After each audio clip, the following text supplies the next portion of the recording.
Good afternoon, everyone. We're going to call our meeting to order on April 24, 2025. It is 4:38, I think. Hold on, 4:39.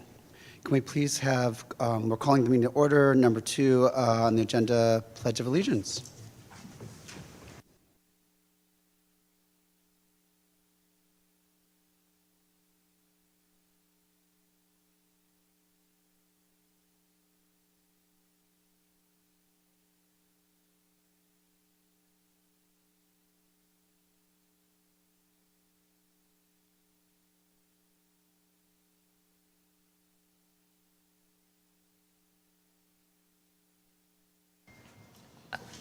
President Fox, can we do a roll call? Okay. President Fox? Present. Mayor Soares? Present. Councilmember Matulik? Present. Vice President Amboy? Present. We have a quorum. Now community forum. Thank you. Thank you, Chair. Currently do not have any speakers signed up for the community forum, but I will start a 2-minute timer, which will reflect the opportunity for folks to sign up. In the meantime, feel free to carry on with the agenda. Thank you. Agenda 5, consent calendar and approval of agenda. Do we have a motion for approval of the agenda and the minutes? Yeah, I'll move approval. Mayor Soares did the motion. Is there a second? Second. Thank you. Roll call. And before roll call, I just want to note for the record, there is a typo on the meeting minutes. It should be February 10th, 2025. Moving to roll call, President Fox? Aye. Mayor Soares? Aye. Councilmember Matulik? Aye. Vice President Amboy? Aye. Motion passes. Thank you. We are now down to interagencies update. Gabe, would you like to, this is your spot.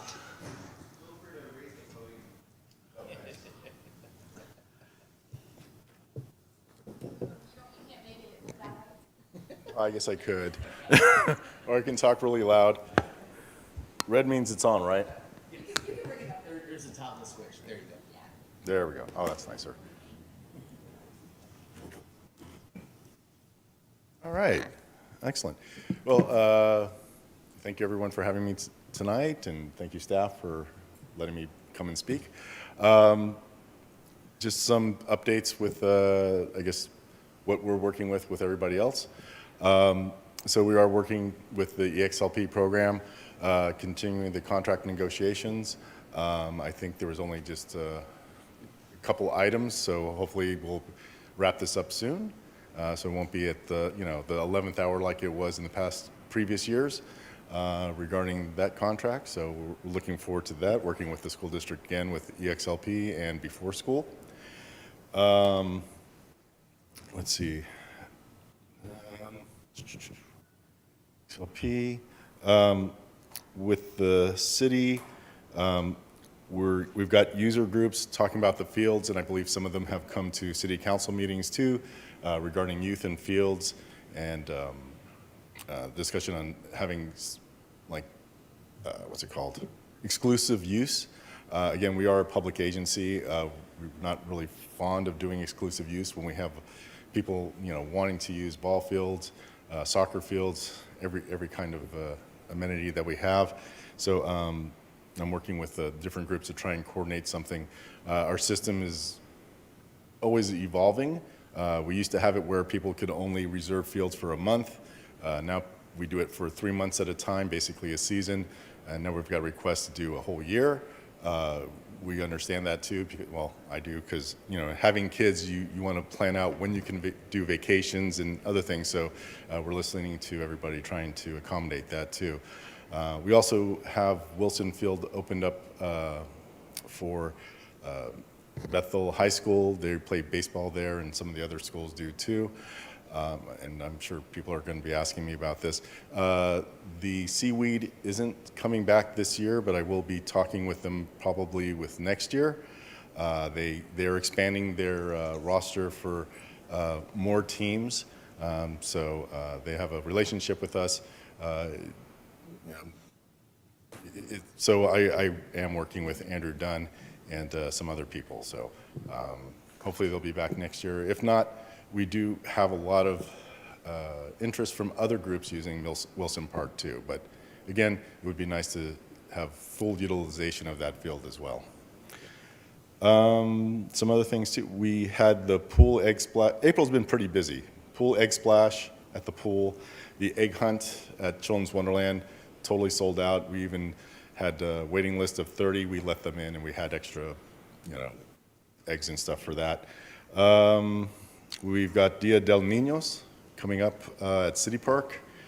And one last item, my board would still like to do, if it's not the 2+2, but they would really like to be included in the 2+2, some other kind of venue where it's, the city, school district, maybe even, we had one of the supervisors also interested in having a consortium of groups to talk about youth and advocate for them. So again, I'm just bringing it up. If it's something, if it's not the 2+2, something that we could do where we can have multi-agencies discuss and partner. So, any questions?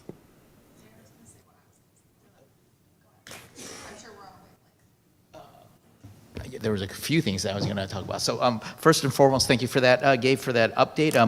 Starting off with your expanded learning program and renewing that contract, I know we've had these discussions in the past. Have you looked at expanding the kids club, the morning program to where that, in my mind, I've always been advocating if more schools had the kids club where kids could get dropped off earlier and have their breakfast earlier at the schools, that would increase our attendance.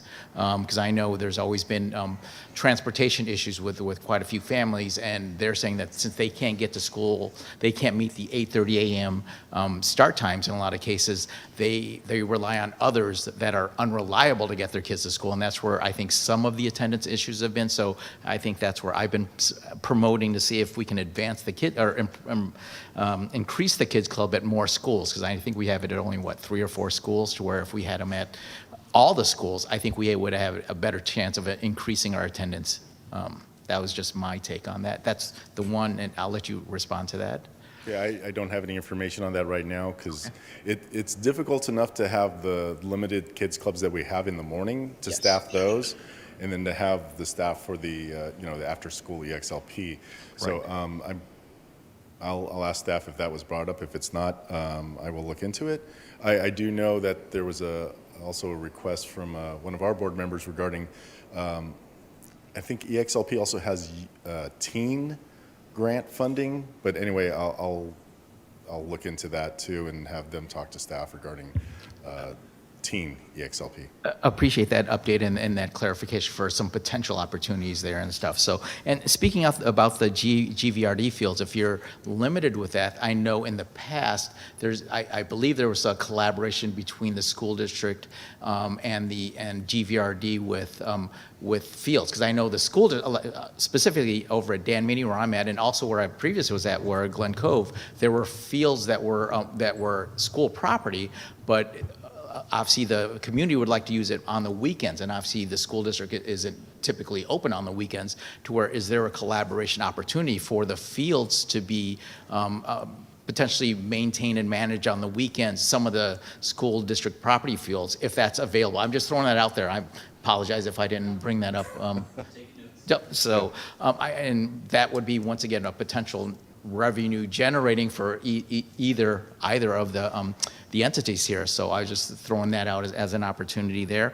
And then you mentioned the seaweed, because we in council have had some conversation about wishing they were here. And so if you're going to be reaching out and throwing out the olive branch for them to return, I'd like to offer my services as a city council member, and from a leadership standpoint, if we can support and participate in that, I think we would love that opportunity to show them that it's not just GVRD, but it's the entire city that would be looking forward for their return here. So that would be one thing. And then you brought up the question of GVRD potentially being part of this 2x2 or whatever it may be. If that doesn't play out in the cards for whatever reason, I know that we're looking from a city standpoint of expanding our youth program, and I think the fact that Victoria Grace Barksdale is on her maternity leave, we've kind of things have kind of slowed down where we haven't been able to advance some of those things. But we're looking to have like a youth commission. That was one of the things we were looking at, and if that's an opportunity there, to me, that would be an ideal place for GVRD to have a voice and a potential conversation of how to support the youth, as you talked about, in that youth commission, if that's something that we're able to move forward from a city standpoint. So just throwing that out there from a GVRD perspective there. So thank you for that. Well, it's interesting about the youth commission because this is a while ago, we were asked to be on hold because GVRD was going to develop a youth commission, but the city said that they were going to do it. So it's been a little weird dance. So I think if we can clarify, having a youth commission, that's fine. Yeah, and this is the whole. We need to have a conversation, period, about all of this. The fact that we're both all like-minded of looking to develop and enhance our youth opportunities and the youth resources. This goes to the bigger picture of we want to keep our youth here, especially from a sports activity standpoint. Obviously, we're hearing the stories that they're going out to the neighboring cities because they have the resources, they have the coaching, they have the fields and things of that nature. So I'd like to look at all the opportunities we have here in the city of Vallejo to keep them here, and I think GVRD is the leading, the spearhead of from a field standpoint and a sports activity standpoint, that we can have that. And with the overarching, we've had this conversation for the past 2 or 3 years of a rec center for the kids and a youth facility for that. So that's part of the, I think, an overlying thing, an overarching conversation thing that the school district, the city of Vallejo, and GVRD can have to help support our youth in a more expanded way. Sounds great. Mayor Soares? Yeah, thank you. I normally sit next to Councilmember Matulik. I think I underestimated our ESP and then overestimated it. I wanted to add that you'd mentioned interagency meetings, and Councilmember Matulik and I, along with Councilmember Ledeju, have been appointed to the city's interagency committee, which we have been discussing and working to revive, and we have a pre-meeting with elected officials. We invited, so the interagency committee is all the different agencies that serve Vallejo, but we're having a pre-meeting with all the elected officials that represent Vallejo to get input on, is this the right composition, charge, structure, what do we want to see? And then, yes, I mean, I think what you just said, there are a few different things we need to do with that committee. So for example, we need to be looking at infrastructure with flood and waste in the city and different agencies, and we need to be looking at youth with GVRD and the library and the school district. And so once we sort of get a sense of how we want to structure it, that's a great space to have those conversations as well. Yeah, I don't have a preference of who owns the youth commission. I just want to see it happen. So let's talk about who should own it. I will also say that I actually emailed, you might have seen my email yet, or you may not have. I had a conversation with Mr. Dunn yesterday about the seaweed, and just because I think there's a role for the electeds in the city to sort of express that support and be partners. So what he shared with me what you just said, which is that we're very, they're very open to coming back next year. They are looking to expand their league, and so I'm hopeful that we can be partners in that, and the city can be supportive, because I think there is more that we can do with that team with respect to our ability of our city to support them and sort of get enthusiasm for what they're doing, help them, get more of a fan base and sort of add value that way, rather than it being, separate from the financial transaction of renting the field. So I wanted to kind of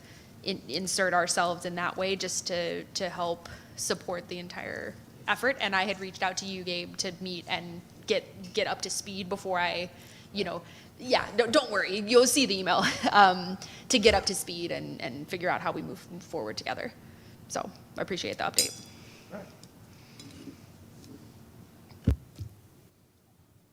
Everything going good at Franklin? Actually tonight the board will vote to approve the contract with the contracting firm that will oversee the construction of the of Franklin's fields. So that's moving on its way. What about moving on to more the arts or utilizing some of the buildings for more than just sports? Has that talk been progressive too? We've been focused more on the fields and the gym, and like I mentioned at a previous meeting, the gym needs a new roof, so money's tight. So it's on our list, it's just not in the top two right now. Okay. And then how is the parking thing getting resolved that you and I talked about? We did a site visit, and what we're going to do is with the Prop 68 money, maybe redevelop a parking lot so it's closer up to the top, but not, we've got a line of demarcation where they don't want people to park. So we'll work with the architects when we do more community outreach, because the first community outreach we did for Prop 68 was neighborhoods just to, do the 3 outreaches, get that done, get that into the bucket to see if we get approved. And now that it's been approved and now we have a contractor about to sign with, they will reach out again and polish up the designs. And also, $7.5 million in 2019 doesn't buy the same amount of amenities as it does in 2025. So we'll see. But I mean, the core of it is to basically develop the fields, make it more park-like, add improvements to that neighborhood, and for families to enjoy. So. Sounds wonderful.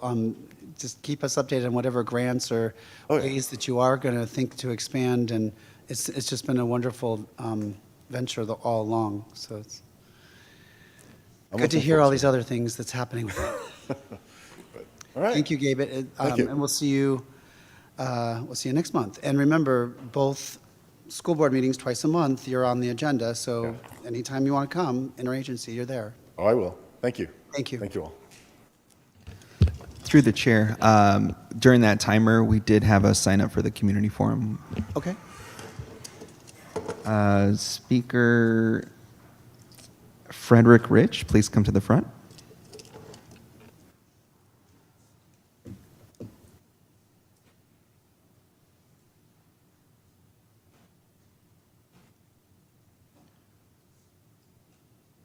I want to say good afternoon, ladies and gentlemen.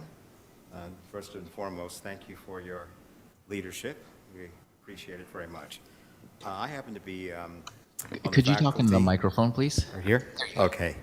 I happen to be on the faculty over at Grace Patterson Elementary School. I am what they call a dedicated sub, doing all grades from our autistic children and the 4-year-old class right on up to 6th grade. We love our kids, and we have a wonderful campus. The concern that I had, as well as my colleagues, has to do with one particular aspect of the proposed budget cuts, and that's simply about site safety people. We have a young lady named Aubrey Cosentino who has been excellent in taking care of our campus, our kids, and just everything that would be of a concern.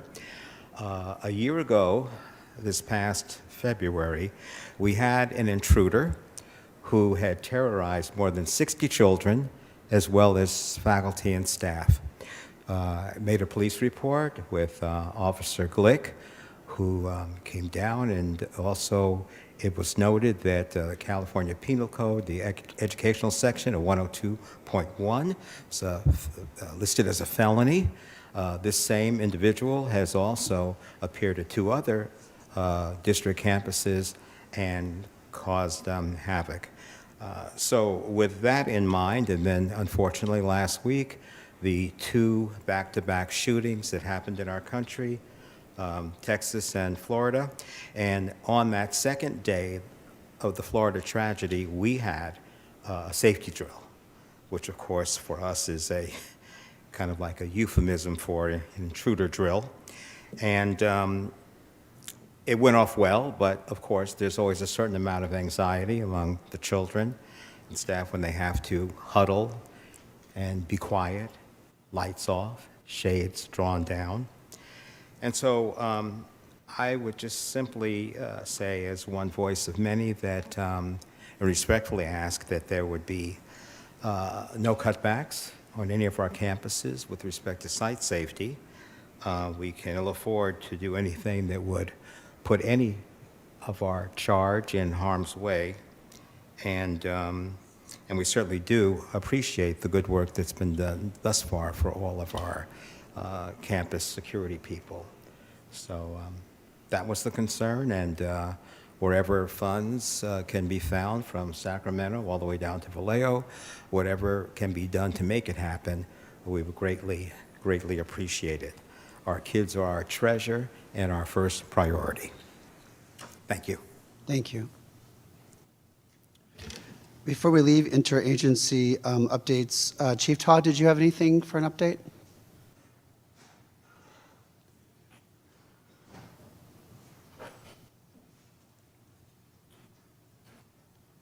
Thank you. We do. I'm going to defer to Sergeant Hollis, but we had well, let me just have Sergeant Hollis talk about it, and then we'll kind of go through some other updates. Yeah, so right now we're having the initiative of the Safe Start to School Days, which is doing quite well. I'm very proud of it. We were going to do Safe Passage, but it was copywritten, so we had to change the name. And our first day was yesterday, where we worked with Patterson Elementary, and it was a major hit. The principal loved it. The kids really loved it. I think they pet that dog more than a little bit, and the parents were very thankful. Today, we were at Lincoln Elementary with pretty much the same outcome. I did notice the principal did tell us that the attendance was down a little bit, possibly out of fear of the police and the environment that's going on right now. So that's something that we are going to put in our mitigated strategies for the future, maybe bring more awareness, maybe advertisement, and we're in the pilot stage, so we're figuring out. And then tomorrow we're going to be at Loma Vista Elementary. So this is a big hit. Ironically, no one sped in the school zones. Everyone slowed down, and it was nothing but smiles, waves, and stickers being passed out. So it's something that we're definitely probably going to put on the agenda and make it become more reoccurring. Thank you. Just to touch base on that, our real intent is multi-phase. I think we're trying to build relationships with the young folks. We're trying to draw attention to the need for people to drive safe, obviously during the times that children are going to and from school. And thirdly, we need that community engagement. It's all the way around very positive to meet some of the parents. Historically, we meet parents under bad circumstances, so it's really good to be able to meet them under good circumstances. Upcoming, I am going to have a speaking engagement. I talked to Dr. Bishop, and so I'll be presenting to some of the youth over in her school. So I'm looking forward to that. We had our monthly check-in this morning with the superintendent and his assistant superintendent, so the relationship is very good. We are constantly talking. If something comes up during the middle of those meetings, we are on speed dial. I know one topic came up about just immigration enforcement. We had a previous immigration enforcement event at Vallejo High. I think a lot of elected officials were there. I felt that went very well. We put out some information on our platforms about that as well. And during that meeting, we are open to have more if the need appears to be needed, then we are certainly open to that. Sergeant Hollis has been working very hard to establish our Neighborhood Watch program. So we're kind of halfway through kind of the first rollout. So we're hoping to get a lot of families involved in Neighborhood Watch as well as business members and other folks in the community. So we're building back slowly, but I think we have a really good, strong foundation, a very good relationship with all the folks in the school. So other than that, I don't have too much of an update. As it relates to just overall violence, we are doing a lot better than we were this time last year with violent crime. We had year-to-date 3 homicides. Typically, we have about 2 a month. So just looking at the time frame, it's better than last year. So that's excellent. Out of the 3 homicides that we did have this year, all 3 perpetrators have been apprehended. So we are seeing very positive trends on violent crime citywide, despite some of the staffing challenges that we have. So we have some upcoming mitigating strategies on dealing with some of our staffing, on our retention and recruitment. So hopefully as time goes on, I'll be able to report a little bit more on updates on that. So with that, I can answer any questions you may have. Councilman Matulak?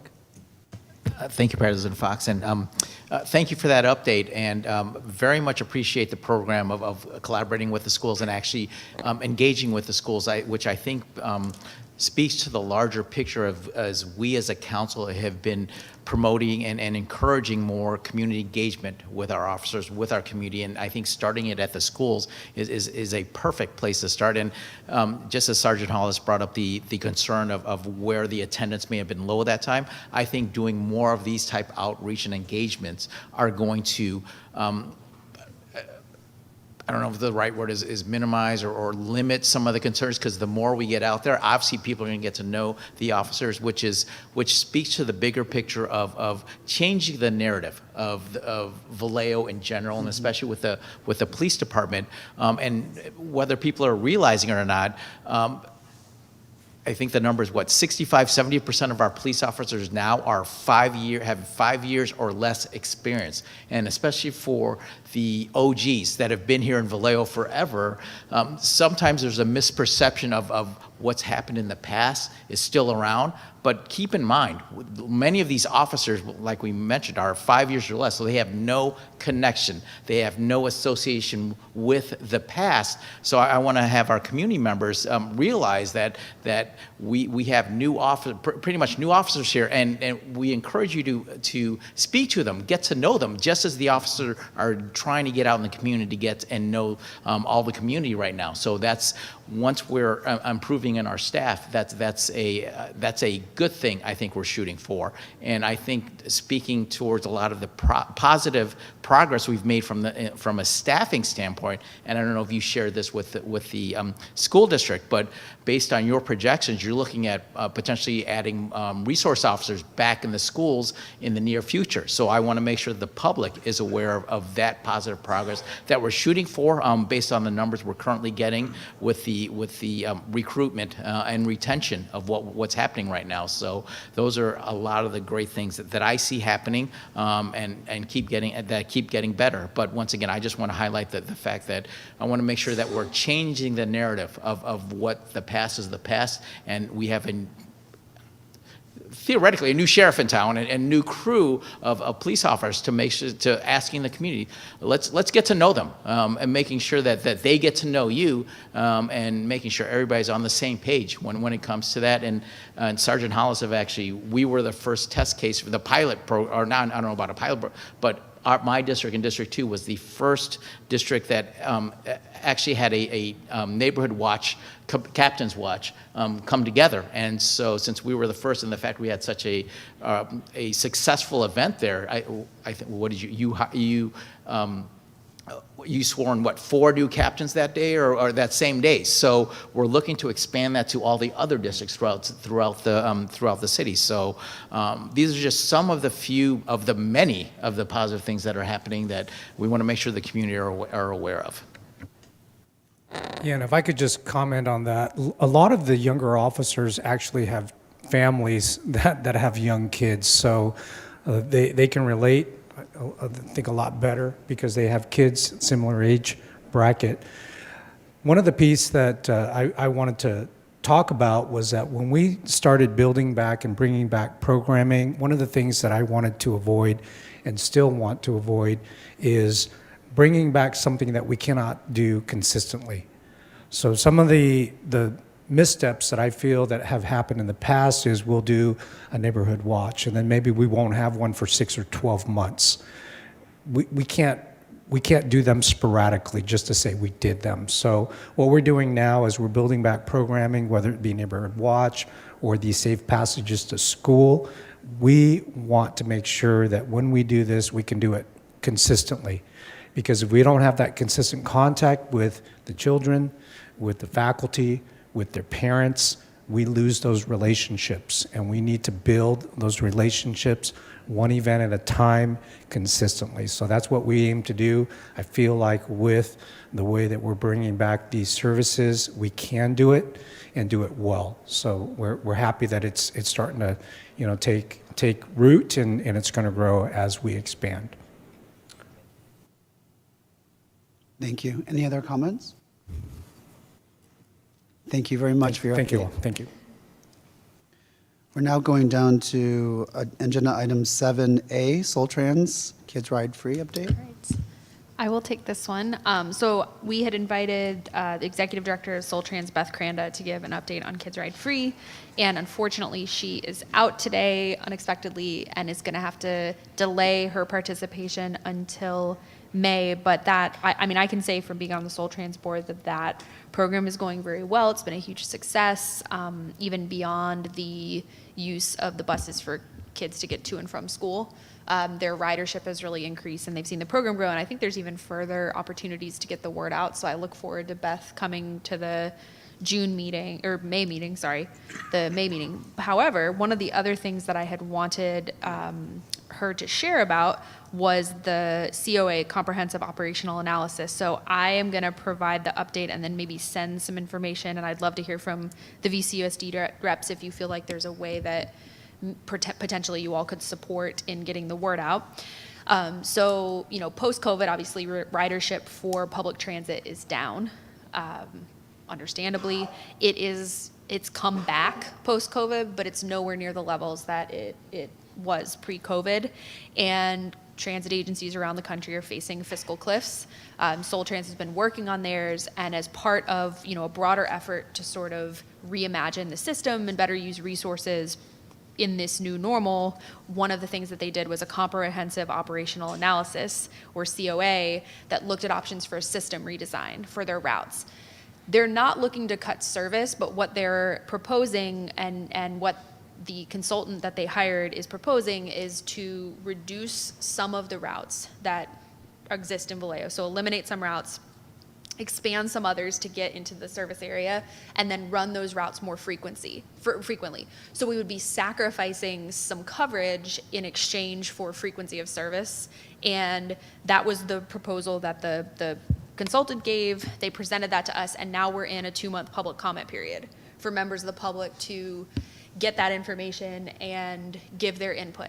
There are a couple areas of Vallejo that are going to get impacted more so than others. One of them is Glen Cove, where President Fox and I, Route 8. Route 8 is one of the ones that would be cut. I think given the geography of Glen Cove, it wasn't far-fetched to me, and we actually had a representative from Soul Trans come to the Glen Cove Community Association meeting, the community meeting that we had, and share, and we did some outreach to see how we can get some other services for some of our seniors and low mobility folks that need that service. And they also wanted to make it clear that the routes to Glen Cove Elementary, the bus service, wouldn't be impacted. They're not impacting any of their school service. But I think change the route to Hogan. I don't want to get into all the specific, which routes are going to change, but the areas that are going to be impacted, so Glen Cove, obviously, but then there's a part of the crest, kind of northeastern part of the crest, that is now going to be a longer walk to the bus. It's going to have more frequent service, but it's hilly up there and it's a longer walk. So we're really trying to get reach, and I know that there are a lot of VCUSD families, students that take these buses. Again, the school routes won't be impacted, but they might take buses other places. And I would love to know if the school district might be willing to partner in helping to share some of this information so that community members, our families, know where to get this input and get this information and give input prior to the close of comment. Because if we don't get the comments, we have to make these decisions in the summer, and if we don't hear from folks, we won't know. And I really, especially the crest, but everybody, I really, really want to make sure we hear from people. So They, by the time the May meeting happens, the public comment period will close. It's going to close, I think, May 19th now. I need to double check that exact date. We extended it. They're going to be at the Transit Center on May 9th. They do the second Friday of every month, right before Art Walk. They do a little open house at their office at the Vallejo Transit Center. So that's from 2 to 4:30 p.m. And then all the information's online. I can send the link. But I'd love to know if maybe the school district would be willing to put out the information, if there's an email that could go to parents or just something. You can tell me what would be the best fit, but just for me, I think this is going to really disproportionately impact our families and families with children and the families in our public school system. So I wanted to make sure that we brought you all into that process. And I would have loved to have Beth here from the update, but I think we can probably come up with a plan even without Soul Trans here. I'm so glad all of this ties right into our board meeting last night. We had an update from Soul Trans, and she presented, and also our trustee Simmons is here tonight, and trustee Simmons is a student who takes Soul Trans, and she talked about how even on her phone, her app, and how if she misses it, hopefully 15 minutes later, she can catch it again, and how she relies on it greatly. I don't know about her friends, but I'm thinking Trustee Morales and Trustee Simmons, our student trustees that are here tonight, raise your hand or stand. Thank you. I would like them to promote with other students and maybe with Mayor Source too, to be able to get the comments out by the May 19th deadline, just where you see the routes, the importance or lacking or it's too much, anyways. So the student voice is there. So I'm going to try to empower both of you with that task to reach out and get the information that the mayor will need for the comments. More work for you. We're so glad to have our student representatives. Thank you so much for that. And then they did talk about more frequency, that some might have less coverage because there's not enough people riding, but they'll have more frequency where it's needed. So it was a very good presentation that we had last night. Anything else, Superintendent Aurelio? Selena, okay. Hi, my name is Selena Baggio. I'm the Director of Communications at VCUSD. As President Fox just said, they did come last night, Soul Trans, to our meeting, and so we connected with them, and we're working out right now how to send out that message in 3 different languages, and in English, Spanish, and Tagalog, and then we'll send it out a couple times to make sure that you guys get all the feedback you need. Gosh, thank you so much. That's I forgot about the board meeting. I'm so glad that worked out, and I'm so appreciative. Thank you. You're welcome. Thank you for setting that up. We appreciate it. And we'll make sure the contacts for Trustee Simmons and Trustee Morales gets to you. Our next item, immigration. Oh, sorry. I'm sorry. Councilman Tillich. Thank you, President Fox. And the fact that this public comment period is still open right now, I want to encourage not only the school district, but actually have the students and the parents come there, because I know the school districts are reliant in a lot of transportation situations of getting the free bus passes. So I would like to make sure that Soul Trans is aware of the positive impact that program is actually making.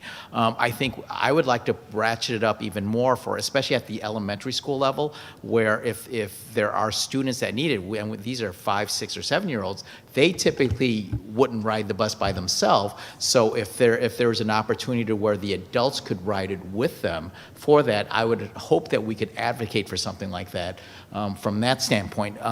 But I think it's the fact that the Soul Trans is a needed service for much of our community, which I think is underutilized by much of our community. So I think we need to get more of the word out. And it's not just during school hours and school days. It's 7 days a week that we need to promote that. And if there's a way that we can have that collaboration with Soul Trans of a discount or opportunity for our students and families that need that support, then we can have that conversation, a more robust conversation from that. And then the fact that Soul Trans is under the underlying umbrella of Solano Transportation Authority, which both Mayor Source and I sit on that board. I'm the alternate to Mayor Source, and that is the larger part of that is there are other components with that, and one of those other components is safe routes to school. And so piggybacking on some of the activities and events, this coming May 7th is going to be National Walk, Roll, and Bike to School Day. So and the only reason I'm bringing that up now is because I guess we don't have a report from each of us at the end of the meeting. So I think I figure this might be the great dovetail to put that. But we encourage all schools and students and parents to walk, roll, and bike to school on the 7th, but do it more on a regular basis from a health and education standpoint. I know as the ASP over at Dan Meany, I'll be supporting that event, and then I know Mayor Source is going to be supporting that over at Lincoln. And according to Safe Routes to School, Hogan is a part of that. Also with Grace Patterson is going to also be a part of that. I believe it's Grace Patterson, or is it Loma Vista? One of the two might be Loma Vista, but we do have quite a few schools participating. I wish we had all the schools participating, but it's actually an effort to corroborate and collaborate this whole thing. So, but I want to remind people that May 7th is that National Walk and Bike and Roll to School Day. Thank you. Also, unfortunately, I do need to update with the painful things we've been going through in the district with school closures. Sometimes when we consolidate, the last round that we now are going to consolidate some of the schools, some families have farther to go, so we'll need to coordinate with about the routes and the need for people to get to their new school site. And we have started the second list of school closures, which is also very painful. And we'll have to look at what may come out of that to be able to see, again, the biggest thing is, well, what about transportation? If you're closing a neighborhood school where people can easily get to, and now they have to go further to get to whatever school site they'll be going to, this is a very key component to figure out the transportation, ongoing transportation. So anyways, that's something we'll definitely have to look at with new boundaries of new schools, and it's really sad with the school closures. Then you also talked about, Councilman Matulik, afterwards, so the music, the band, the sports, the arts, the Franklin Gym, there's all kinds of things throughout after school and throughout the weekend that our students or families need to be able to participate or be part of the community or the culture within our schools. So that's also key. Vice President Amboy, you had something to say, I'm sorry. And you kind of took my thunder there. Oh, sorry. No, but I think we really need to collaborate our timelines with the upcoming consolidations of schools and possible closures, with Soul Tran's timeline in terms of when they close. I just want to make sure our timing is right on point. Yeah, and I actually, based on what Councilmember Matulik was saying just about showing the value, I was going to suggest that we flip what we just did and actually have somebody from the school district come to the Soul Trans board meeting, because we have a couple of board members on Soul Trans that are not, well, we have a majority of the board is not Vallejo. It's myself, Councilmember Gordon, and then Mayor Young and Vice Mayor Scott from Benicia and Supervisor Mashburn. So, and then we have Mayor Hernandez from Sassoon as the STA rep on there. So I think it would be really valuable for especially our Sassoon and Vacaville representatives to hear from the district about how important these services are and the role it plays in young people. And then even more so, thinking about the context of the school closures, we absolutely need to have somebody from VCUSD come. That's probably two separate agenda items, because I don't know what the timing is going to look like of this process versus your process, but we at least need to have a plan. And we need to take that into consideration. Thank you for bringing that up, because I don't know if somebody's available the next, I just trying to pull it up. The next Soul Trans board meeting is Thursday the 15th. It's here and it's at 3:30. So if somebody from VCUSD can come, I can email Beth and ask if she's open to putting that on the agenda. I think that's going to be critical. And we'll update you with the possible list that we have now going forward, which we're tentatively thinking we'll maybe have answers by December.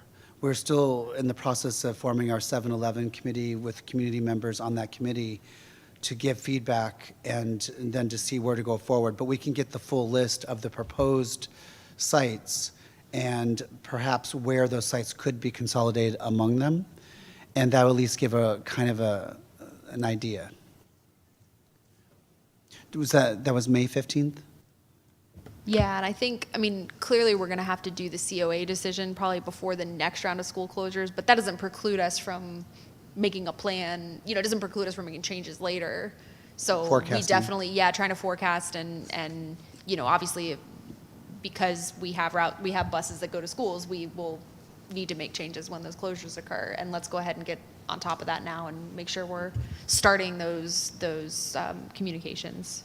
Can you repeat the time of the meeting? Yeah, Is it's it at May 15th? 3:30. It was May 15th, if that's a Thursday, and it's at Yes. 3:30 here. 3:30, okay. Thank you. Our next agenda item is immigration enforcement, 7B.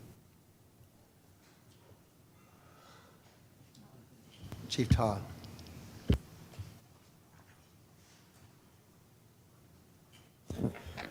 Good afternoon again. So I'm not really sure what the board is looking to hear about immigration enforcement, so I'll just kind of just generally talk about the topic. So our department follows Senate Bill 54, so we don't enforce immigration laws.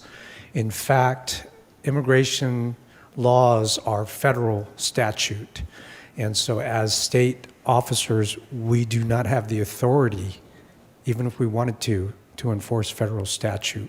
So we enforce penal code, and the penal codes are state laws. As it relates to anything that affects our community, we're looking at it from a crime lens only. Immigration status does not take any consideration in criminal investigations or citizen contacts.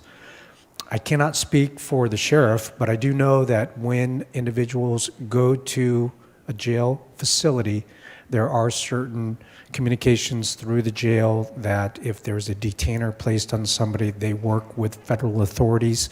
We don't have any involvement in that, so I don't have any experience in that. So what I can speak to is that as it relates to our community, the status of a person's immigration is never asked. It's not asked during a detention, it's not asked during a consensual encounter, and it's not even asked during a booking. So with that, I'm just wondering if there are any other questions that you guys may have that we may be able to answer.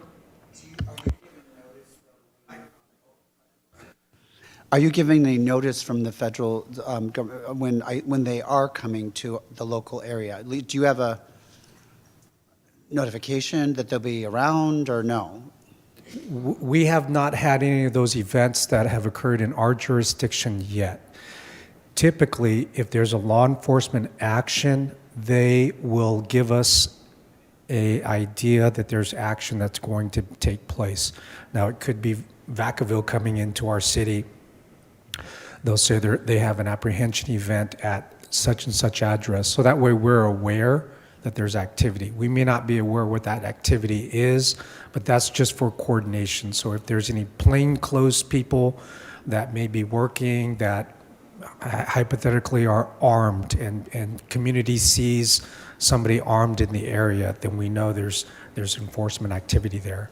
But that is the extent of it. Typically with the federal government in California, they understand that we do have Senate Bill 54, and they're very respectful of that. So they'll give us very little notice prior to that, so that way there's, like I said, there's not that conflict in case we start getting calls from the community. And then once they've stabilized whatever it is the event is, then they're self-contained. They generally do not ask for, nor do we provide assistance on immigration enforcement activity. Are there any other questions? Mayor Swartz? Not for the chief. Thank you for the update. And I agree. I can't remember if the Vallejo High event was since our last meeting, but I thought it went well, and appreciated the presence. We had a representative from the sheriff there as well. I think the real question for this item is more on the VCUSD side, I would love to hear how, if you are feeling like attendance is still being impacted, if there's still, those reverberations being felt amongst families, and if there's need for more events or more partnership to try and make sure we're doing what we can to show leadership. We're never going to make everyone feel completely safe in this environment, unfortunately, but, doing what we can to get good information out and support how we can. Superintendent Vallejo? Oh, okay. You can't see it when you look straight on. The impact is definitely being felt with attendance. We saw the dip in January, February, and it creeps up slowly, but there's still a lot of concerns. There are a lot of concerns. We are in the process of planning an event at the end of May that is specifically focused and targeted on our Spanish-speaking families, and trying to bring them in and really to give them an update on things we're doing in VCUSD, but a forum for them to really feel heard. Closer, perfect, okay. So we are planning for this event. It'll be May 28th at 5:30 to 7. It will be held at the Vallejo Charter School, and it is earmarked for predominantly for our Spanish-speaking community. It is open to all. It will be provided in Spanish, and we will have English interpretation. It's a little change and flip for our community. But we do welcome everyone to attend. Yeah, can I join for that? Yes. I would love to. I do speak Spanish in theory and practice. Occasionally, depending on how much coffee I've had. Right. The quality ebbs and flows. But yeah, I would love to join for that. And a big part of this outreach that we're trying to do is to capture and hear from our community, especially, families who their primary language is Spanish. Because we want to hear, especially around attendance and fears, what we can do to support them. Yeah, and I think what we found when we did the event, I can't remember if Councilmember Tulik, I feel like you were at the event at Vallejo High, right? And that one was also entirely in Spanish with Yes. interpretation to and from English. And I do feel like the folks that were there, even though we can't promise that folks are going to be safe. We can just say what we have to say. But I think having the council members there, not just myself, but all of us that were there, and we have Councilmember Matias as well, who is not just speaking Spanish in theory and practice, but is fluent. And I think that really did make a difference. It helps to just build that connection to have folks there. So I would love to attend, and I will definitely make sure that information gets out to the rest of council if that's okay with you. You're welcome. I do want to keep it a district-sponsored event because I Yes. think that will bring the tension down in our community. Yeah. If it's a school district-sponsored event and Absolutely. it's not anything about law enforcement, but you see a uniform, you feel a certain way. Yeah. And so I think we want to make sure that our families know it's about the school district wanting to hear from them, but of course to be there to hear 100%. that's fine. Yeah. And to piggyback on that, I think the primary conversation when this came about, when the new federal administration came into play, was the fear of all the rhetoric that was out there that was happening.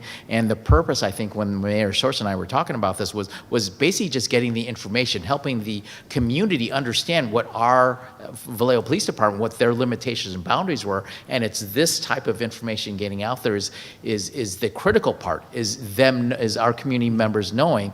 And this is where I think from a school district standpoint, the fact I'm at a school site, I could feel the tension come January, February when this was all coming about. And the primary fear was, we don't know what's really happening. The families didn't know what the extent was, and it's all hearsay, rumor, and it was a lot of assumptions that were happening out there. And I think just from these type of conversations, these explanations, and this is where I was hoping it was going to get out to the ELAC meetings that were happening and to the DAC meetings at the district level, to where it can be more of a community-involved informational process. And so I'm hoping that's what's been happening. I can only speak for Dan Minnie, but I don't think our attendance was that significantly impacted. I know there were a few calls that I had to speak to a few parents that had that concern, but I can only imagine what it felt like at the high school level, what it felt like at the middle school. I mean, throughout the whole school district. So,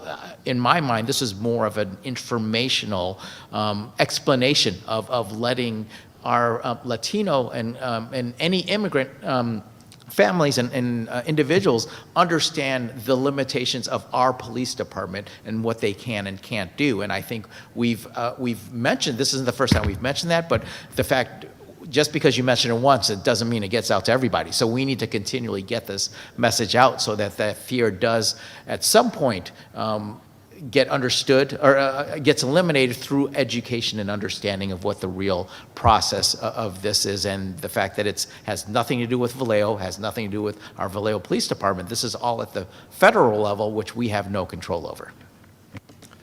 Yeah, and I mean, I would add to that I think there's value in, and that's why I asked permission to attend, because I think just listening in, and just getting that visibility, people seeing us there, even if we're in the background, and then listening in, you know, we have seen a drop off. I'm sure you've noticed it too. I'm sure we've all noticed it.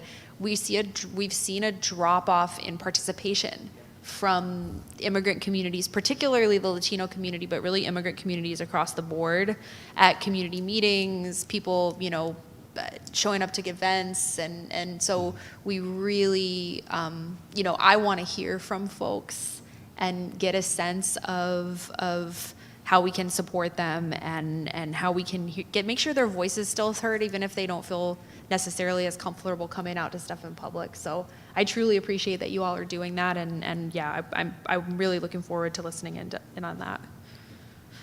Thank you. Also, again, with our student trustees, I would like to know, maybe they can get the voice, the student voice, or what they hear on campus from other students or from student groups, that what fears or what's going on among the concerns of their fellow peers. So, Professor Morales, you want to tell us right now? Okay, come on up. And through the chair, while he's coming up, we do have a member of the public online who would like to comment on this as well. Okay. Hello, good afternoon. I'm Ricardo Morales, student trustee at VCUSD.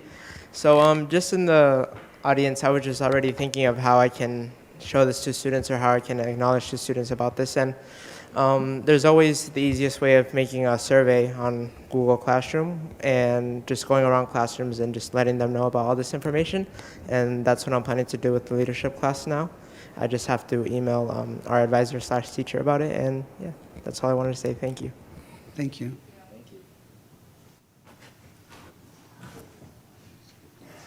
I know it sounds like the superintendent wants to keep this kind of in-house, but we just offer our partnership up. We do have Spanish-speaking officers, and we're willing to help however you guys may like or want. We do have alternative uniforms that don't look as officious that we use for those type of events. And lastly, we can push something out on that neighborhood watch, kind of that area, if you would like. So any of those are available if you need. Thank you. And just to chime in, if there's information that needs to be sent out to the community, I think Parent Square has been our most effective communication tool with our families. So if there's any information or flyers that we would need to, I would recommend through Parent Square. We could even do it as a 1-2 where you have this kind of safe space meeting and then hear from folks if there's interest in doing a follow-up and having law enforcement. That way we can kind of do both and not lose anybody from that fear and build the trust first. And maybe that could be something considered. Thank you very much. I know also, Superintendent Aurelio, you mentioned there's going to be a performance.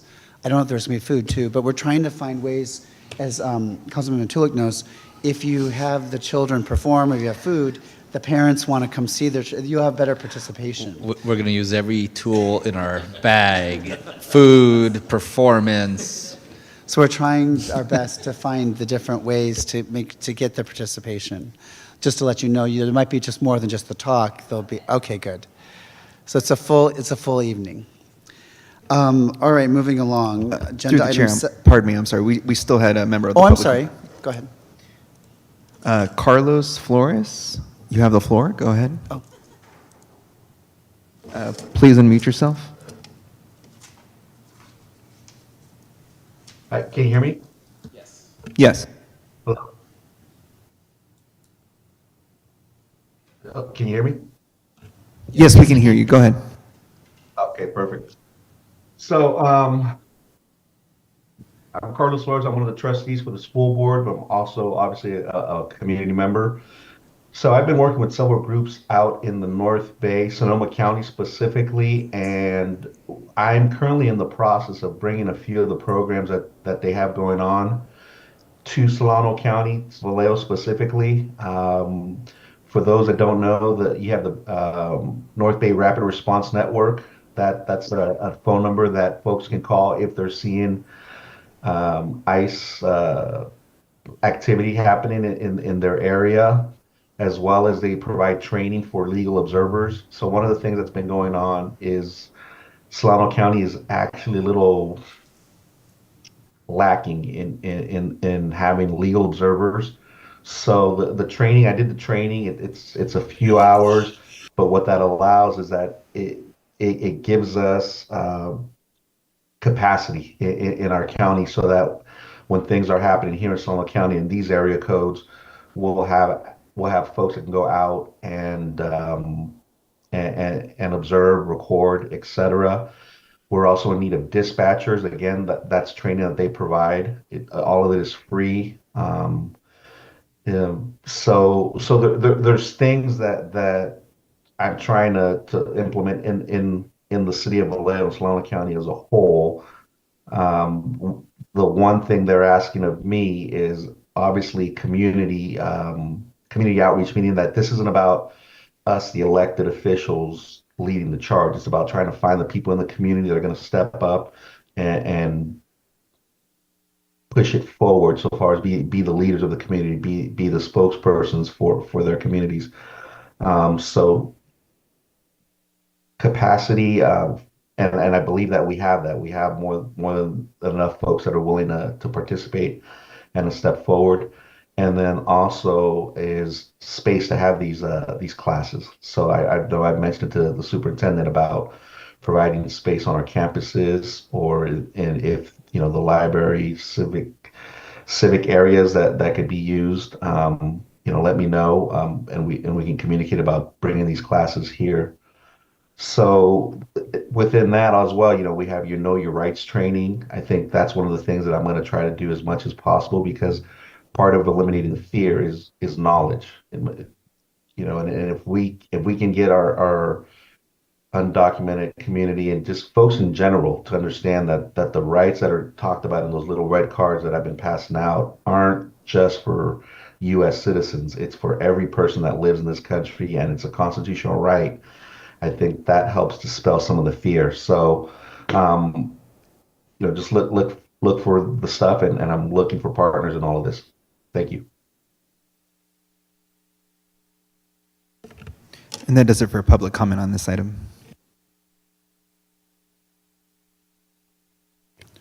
All right, moving along. 7C, our youth delegates, Trustee Morales and Trustee Simmons, would you please come forward? From the National League of Cities Conference. They've presented already to the school district, and I noticed City Council, but they wanted, since the 2x2 was instrumental on reading the applications and the funding, this is just another place for them to talk. Would you feel better being here, each having your own, or do you want to be, it doesn't matter? Oh, no, this is better? Okay.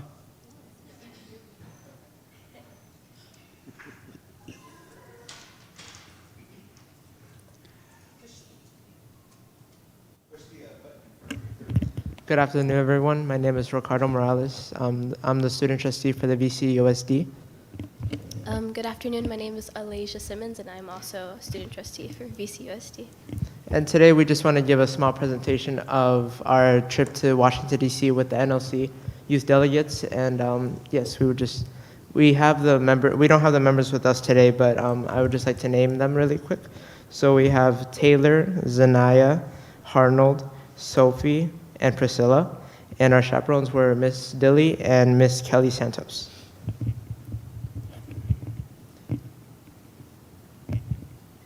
So for our first slide, we have the National League of Cities conference that we went to. And it's just talking about the conference and workshops and what we learned, what we did. And so the first day, we basically just got into groups with the other students across the nation. And in these pictures, we can see that we have our delegate Taylor and Harnold and Trustee Simmons working with other students across the nation on a problem framing or solution mapping.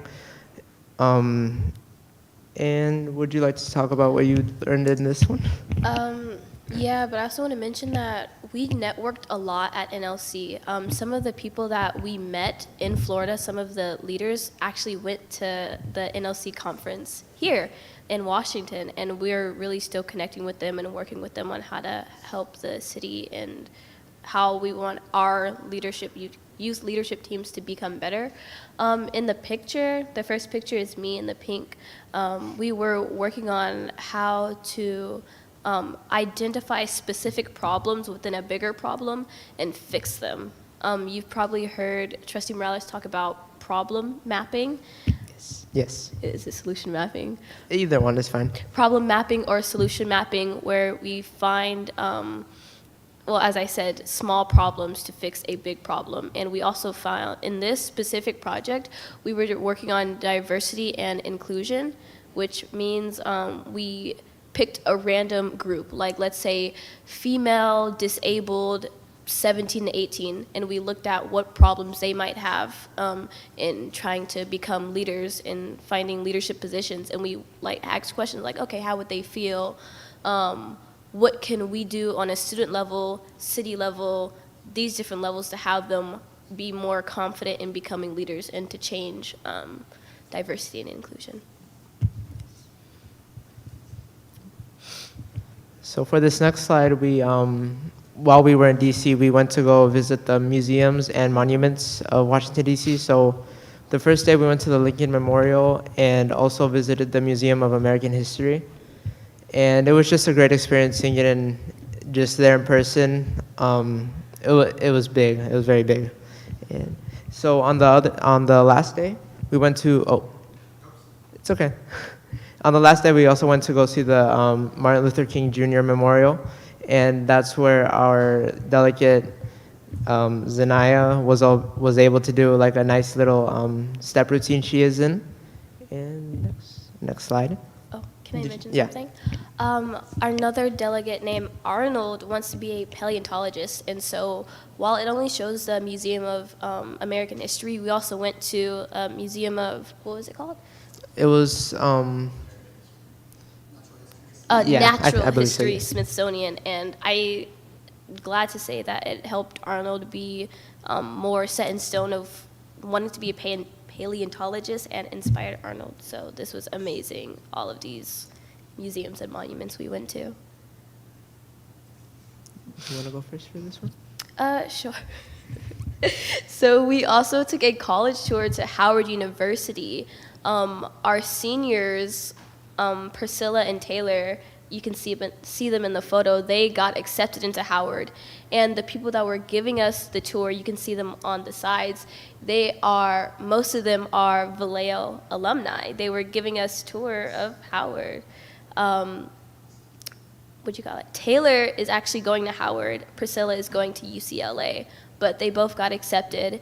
And this trip to Howard meant a lot to Taylor because she was kind of nervous about her decision on if she was going to go to Howard or not. She knows she wanted to go and study law at Howard, but actually going there, being with people from her community and seeing all the different pathways they have and just seeing the campus helped her be sure in her decision. So this college tour was amazing.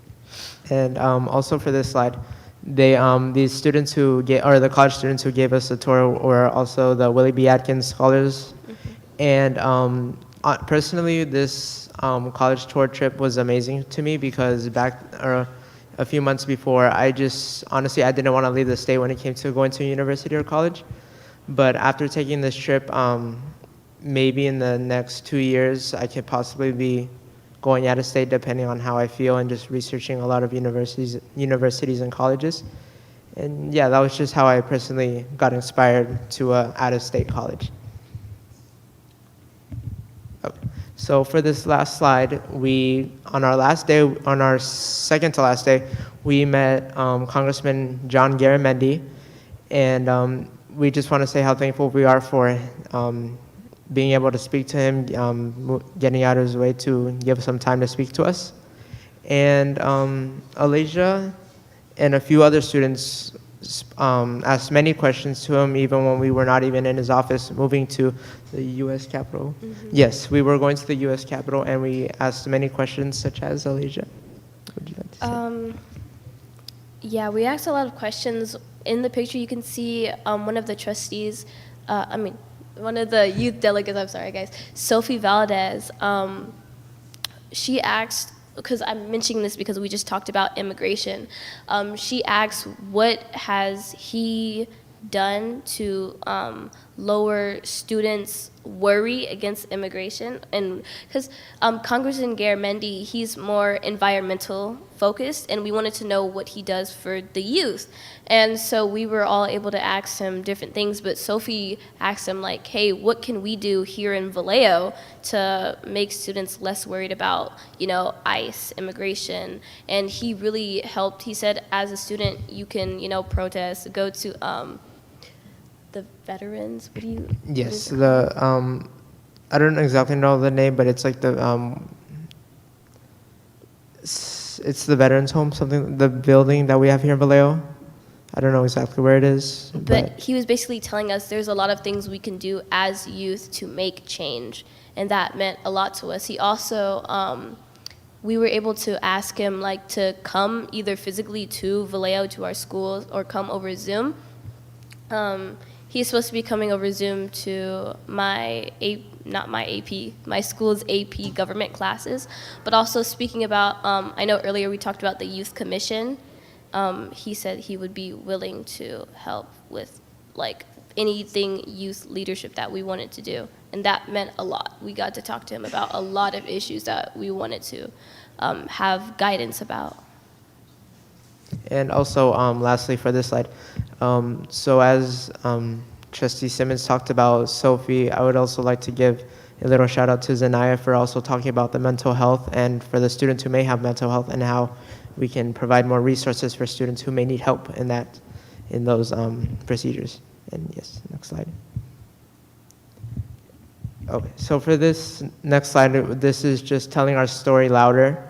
So in a few of these, we were able to get on the news for the Times Herald, and we were able to go into the Congressman Garamendi's Instagram page, talking about meeting the city of Vallejo's youth delegates, which is a really great experience again. And yes, thank you guys so much. And one more thing for me, I'd just like to say thank you guys for allowing us to go to this trip, and for funding all of the amazing and wonderful, not just this one, but all the past youth delegation trips that have happened around the nation. And yes. Yeah, we've learned a lot on both of these trips, and bringing it back to both of us, to our schools, to the city, we've done that. Thank you. Thank you. Is there any questions? Mayor Suarez? No, just thank you. I appreciated getting more detail than we had when you came to the council meeting, and hearing more about the specific activities. And I actually met Taylor at Bethel on Monday, so that's great to hear that you got to tour Howard.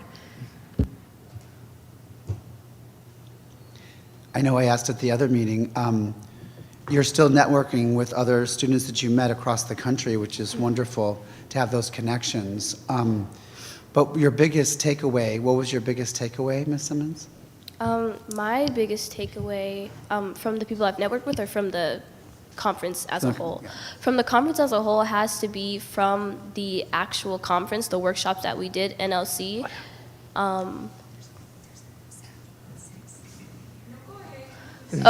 Sorry. I'm listening. From the conference as a whole, when we did problem mapping, I have used it a lot in student leadership, in the workings of the youth commission, because I told you that we were supposed to have a meeting today. It got canceled. But I've been making questions like, okay, what would inspire people at my school, people at the elementary school, people at the middle school to want to be leaders? Or what would be stopping them from achieving their goals? And I've been using everything from the workshops too. So I've taken away things from the workshop. That's what I mean. Thank you. Thank you. Trustee Morales? And for me, the biggest takeaway would probably be meeting the other students who have some types of dreams like me, like helping the youth become bigger, help their voices get heard. And so as Trustee Simmons said, I also brought this to Vallejo by presenting a small little presentation to the leadership class about problem framing and what it is and how we can implement that into our school and possibly our community in Vallejo. And stuff like that is just very, it might be small, but it leaves a big impact, not just in that classroom, but in our school. And yes. Well, thank you so much for your reports, and I'm excited about your futures in leadership and how you will be running Vallejo and hopefully sitting up here or at the school board or wherever you decide. Just keep going with being leaders and always come back to Vallejo when you're done with your education journey. Anyways, thank you so much for and inspire other students for next year's trip. Yes. On who wants to fill out the applications to apply to be a youth delegate. The last thing, Ms. Simmons, you were talking about you want to start a students' city council group, correct? Yeah, Tell them real quick. I don't know if they know. Okay, so me and Trustee Morales were looking to start a youth Vallejo City Council. Yeah, and so we've been working with Ms. Dilly, which was one of our chaperones, as I kind of answered it when you asked me, what was my big takeaway from LSC, but I'll just repeat it. Working on how we want to run the Vallejo Youth City Council, what problems we might face, what do we want the Vallejo Youth City Council to do. I really want this to be something that students will want to join so that students can be able to actually do things for the city and not just the district or things like that. I'm really looking forward to it. Thank you.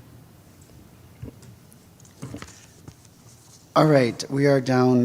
We do not have youth coordinator update number 8, do we? I don't think so. And yes, action calendar. Is our next meeting Thursday, May 22nd?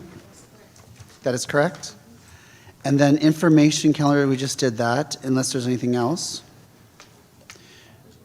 Future agenda items, I have a few. For graduation calendar, Ms. Thomas, will you just make sure that our graduation calendar is given to the City Council and Mayor Source so that they know it's such an exciting time each year. Also, the Nebraska Street update far as going further. Since we're getting close to the end of the school year, just making sure where we're at and what needs to be done, and hopefully before August when the new school year starts. So the Nebraska Street update. Then there's 2 items that I know I've been told are not agenda items, but I need your help. I need direction. I need help from City Council and the City Manager.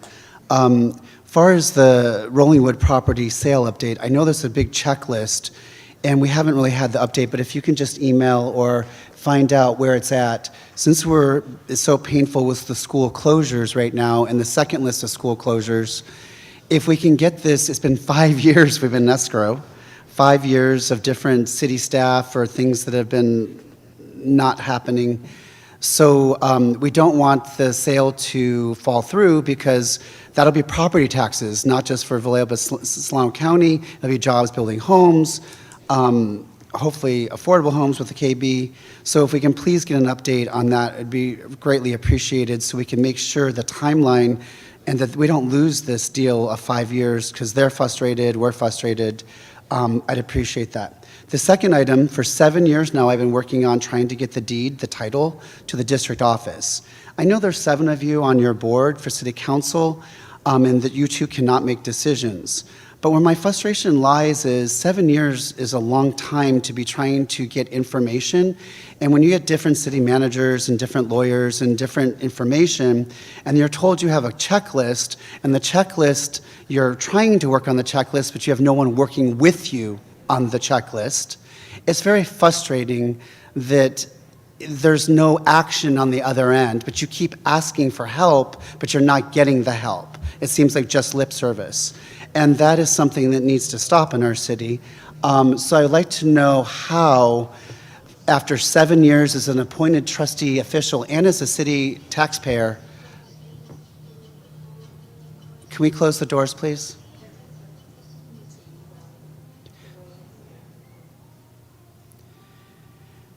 Again, coming back to school closures, which we've already done just a few months ago, and we have a whole list of new ones, unfortunately.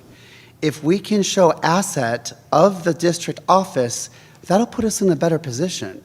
If we can show that we will get the money for KB Homes for 5 years in escrow, that will put us in a better position where we won't have to close Vallejo neighborhood schools. So I've been crying and begging to the city for years on both of these topics, and I'm not getting anywhere. And I know you two are just 2 voices of 7, and I know we have our city manager, but I need your direction and help to find out, who do I talk to? How? I want the how and the what. How do we finally get this done? Our city, our school district attorney, Sarah Polito, was here months ago, and she had the checklist, and the city attorney just said, I'm not even willing to discuss this. She stopped the discussion. And we emailed her, our attorney emailed her recently, where are we at? No update. It's only been, how many years?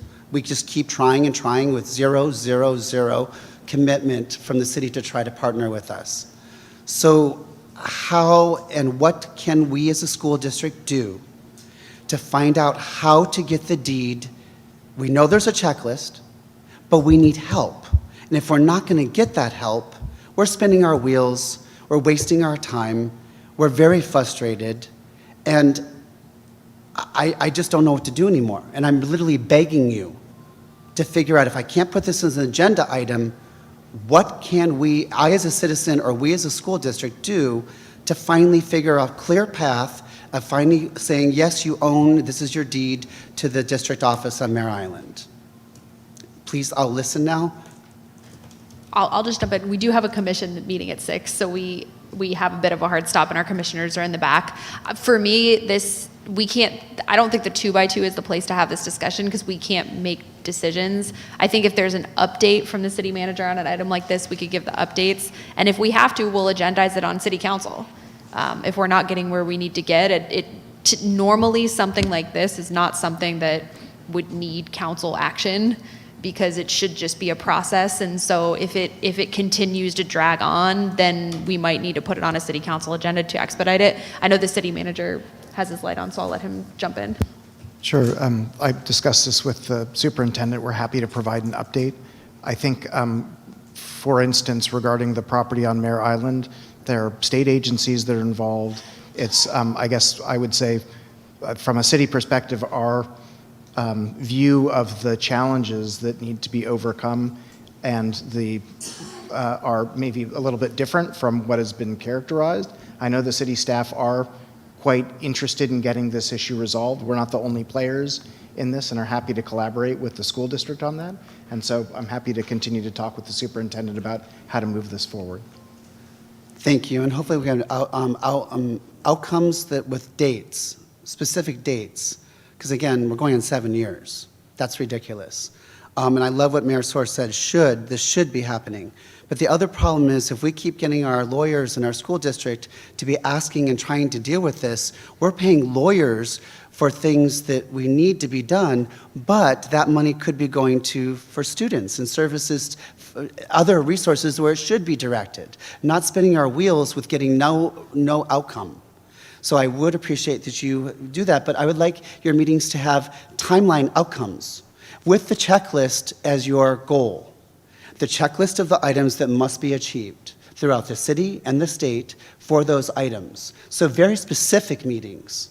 And I'd like those meetings to be public for us, and so we can see, so if I'm crying and begging to the public, they will see, is this being worked on or is not being worked on? And then yes, we will need it as an agendized item with city council, or if we do need more lawyer support, which is unfortunate because again, it takes money away from children, this needs to happen, both these 2 items.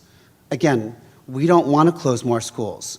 But since things are dragging on so much, and we're in a financial position like everyone else in California, I'm just trying to find who can work with us and be diligent and sincere, and not just lip service, that they will get done as a partner, because we all live together. Thank you. Any other agenda items for, well, so these can't be, but for the Nebraska, the school district can also give the list of what we're doing for our next potential school closure list. Any other future agenda items? I know we talked about the Soul Trans too, but that'll probably happen before that. All right, so we'll have Thursday, May 22nd, and I think unless there's anything of the good of the order, we are adjourned at 6:04. Thank you, everyone.